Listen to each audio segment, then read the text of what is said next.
does the four-peat national championship team party at all? Together? Like after that night? I mean, just throughout the 4 years. Like, when is it going down? How do you guys get it done? Yeah, we had some good times. You know, we picked and chose our nights off. Like I can remember after my first year we won in '09. I didn't go. I mean, I had a couple beers, but I wanted to still be All-American. I think I was 20 or 25 in the country, so I still had a lot left to play for in the singles. Like I wanted to kind of go out there and put my best foot forward. So like I celebrated. Like some of the seniors and Farah, God love the man, but like was in no condition to play singles the next day. And like I don't blame them because they had went through 2 years of losing. Right, like they didn't. I never knew what that felt like. But then like my sophomore year, I was one in the country. I was hurt. I had to get surgery on my foot anyways after the season. So after we won that team in Athens, I wasn't ready to play singles the next day, boys.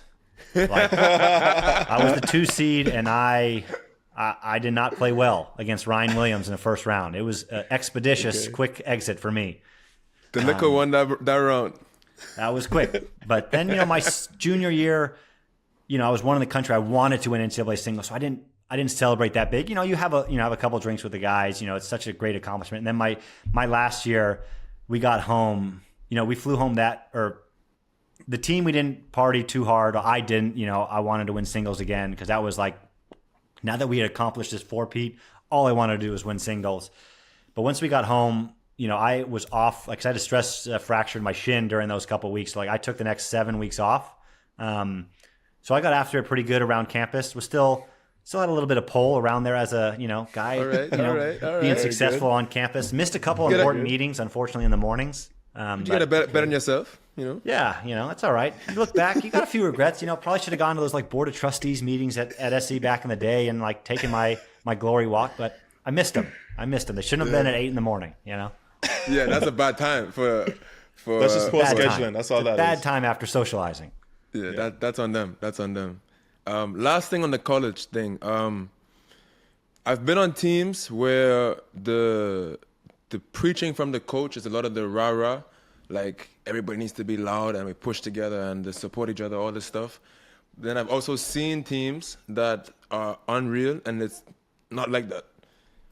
Do you think that's a non-negotiable for college teams, or what was kind of the preaching from Peter Smith? I mean, from Peter was, he wasn't a rah-rah guy, not in like a bad way, like not outwardly, right? Like you've seen some teams that are very much every point, like you cheer on your teammates and you do this, right?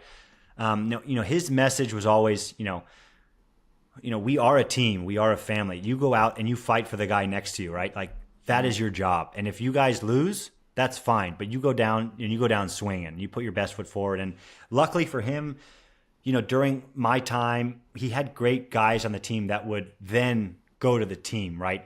Because it's hard if you're a coach, you can't be that involved to a certain degree with 15 guys on a team. Obviously, only 6 to 8 guys play. But it's hard, because you just don't spend as much time as the guys do, right? Like we all live together, we're all going to class together. So we're all in the foxholes together when we're out there competing. And, it's important for us as the players to then get our guys in the right position mentally, right? He's going to make sure we're right tennis-wise. We've got everything taken care of. We've practiced right, we've trained right. He's given us the proper time off if we have a big stretch coming up. And then it's important. I thought it was super important for us, and we had some unbelievable guys that, didn't get a chance to play in those big matches, right? The guys that are 8 to 12 who were such good glue guys, they weren't annoyed that they weren't playing. They weren't annoyed that they didn't get their opportunity in a national final, right? They were like, we're a part of this team. I'll play 6 against, UC San Diego. Okay, no problem. Like I'll play my couple matches a year, those fall tournaments, but I'm going to be in the stands and I'm going to get behind my guys each and every point and each and every dual match. So we had such a good mix of those guys, from a vocal leader to, Daniel Nguyen, who was not a vocal leader, but was an absolute leader because he worked so hard each and every day. It didn't matter. I would get kicked out of practice a good bit, right? But, I brought it at every match. But, Peter was kind of the guy, and he was okay with me that, he could go at me. He would tell me quite often, I remember there was one time we were playing Florida. I played 3 doubles, lost. And he's like, get ready. I'm coming at you in this break. Because he didn't like our attitude in the doubles.